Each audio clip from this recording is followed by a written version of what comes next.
Hey everybody. So I want to say a few things. So earlier today I saw Aubrey Marcus, who I got a lot of respect for. I gotta say, I like him and he's got a lot of good stuff to say.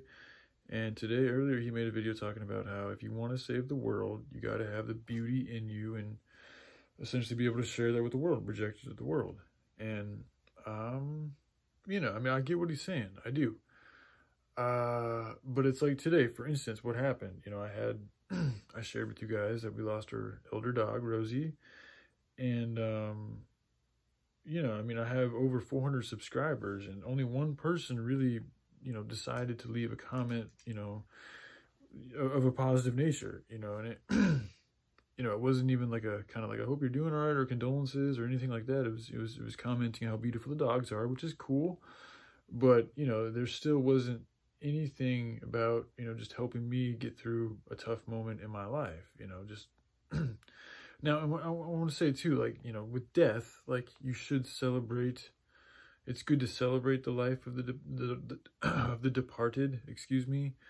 But I think there's also, it's healthy to have some sadness, some tears. And I don't think there's anything wrong with, you know, sending somebody good energy or condolences or, you know, just hope you're doing all right or something like that while they're going through that, especially if it's an individual who's already shown to have issues and struggles before this happened. But, you know, so going back to Aubrey Marcus, he was talking about just being beautiful and all this and that. And it's like, I left him a comment saying, thanks for sharing, you know, but as I think about it, like I have been just like peaceful and kind and loving and as humble as I, you know, I really put a lot of effort into being like that for a while. And, you know, the message has not really picked up, you know, but I noticed that when I get heated, when I get fiery, when I say things in an authoritarian type tone, people seem to listen more, you know. And also going back to like dogs and training and also like the situation with, you know, these people talking shit online.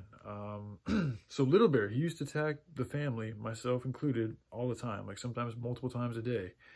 And, you know, I looked at a lot of different training videos, try to figure out ways to stop it, and I couldn't find anything other than, I saw one of Cesar Millan's videos, and it was a dog that was aggressive about its food, and I think he just got a little too close to the food, and the dog bit his hand, and he didn't like attack back, but he got like physical, like he let the dog know, like, hey, I'm a fucking man, like you just fucking attacked my ass, and like so you know, this is a fight now. Like, I'm going to dominate you with my strength and my spirit, you know, but I'm going to do it out of love to put you in check because you can't be doing that. Because if you do that type of stuff in this world, they will put you to sleep. They'll take you to an animal shelter and kill your ass.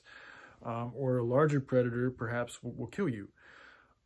So he took that initiative and asserted his strength, his spirit onto that situation, and the dog backed off. And that's exactly what I did with Little Bear. Like, there was a moment my mom, because something about when my mom would leave or when people would leave, he would attack. Like, and I mean, with his mouth and like lunging, like not fuck around attack, like really attack, where I'd have to jump in with my body. Sometimes I'd try to grab a cushion as a shield to block him because he'd be that intense about it. And after maybe, you know, a minute or two, he'd calm down. But initially it was really intense.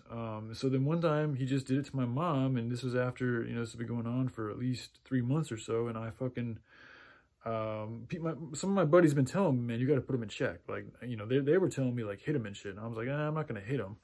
But, you know, I did essentially like shoo him out into the backyard, and I put off the energy. It was like, dude, you can't keep attacking us. Like, we're not hurting you. We're feeding you. We're giving you everything you need to live and sustain yourself and be happy. We picked you off the streets, and you're attacking my mother. Like, I can't have you attacking my mother anymore. Like, it's gone on multiple times. And so I took him out in the backyard, and I just, you know, I did some kicks in the air, and I let him know with my energy, like, dude, no more fucking around. Like, you are not the alpha male. That was part of the problem too, is he was thinking he's the alpha. And, you know, so I had to go outside and just let him know, like, hey, man, I could easily fuck you up if I wanted to. I choose not to because I don't want to, and I love you, and that's not a good way to go about solving things. You know, it's a last resort, but that's where we're at. It's a last resort because you're literally continuing to attack people, and especially my mother, who's a very fragile, like small, you know, I mean, it's just like, it's my mom. I can't have that happening. So, you know, and I was able to do that out in the backyard without any type of violence. I didn't hit him or kick him or anything like that. He was able to read my energy, see my strength, and know I wasn't fucking around. And he got the message. And since then, there was one other time he attacked me downstairs. It was like just a small little bite. But after that, like nothing. Oh no! Then when I was away in Florida, I guess they didn't tell me there was an episode. But yeah, after that, nothing. So I mean, 3 episodes in the past like 3 years when this shit was happening almost multiple times a day. I mean, that's solving the problem, you know. And then again, going back to the internet with Bloated Kiki and other people who were talking shit. It's like, you know, once I stood up to them, like really stood up to them, like they stopped talking shit. Just being real, man. You stand up to people, that they fucking back down, you know, especially when you're in the right. Like I wasn't going after anybody. I wasn't talking shit to anybody. I wasn't looking for any trouble. I'm just sitting here talking about the hemp and this and that. And yeah, I speak about joy, but I'm not saying anything like I want to hurt her or anything like that. It's just little shits that I feel on my chest, you know, and on my heart. So I say those things and they come at me talking shit. So, you know, I called him out, you know, just like Little Bear. I mean, he had no right to attack my mom. Like, she wasn't doing nothing. She was just going outside to do her thing, and he'd just be attacking. That's how a lot of the attacks occurred. Like, we never provoked him or anything. He would just, like, get freaked out. I know he's sensitive to energy, so he picked up on it. I think he's gotten used to that now, but a lot of it was anxiety or nervous energy. But still, that's still no good reason to attack somebody, you know. It's, unless they're attacking you, there's no right to attack somebody. And so...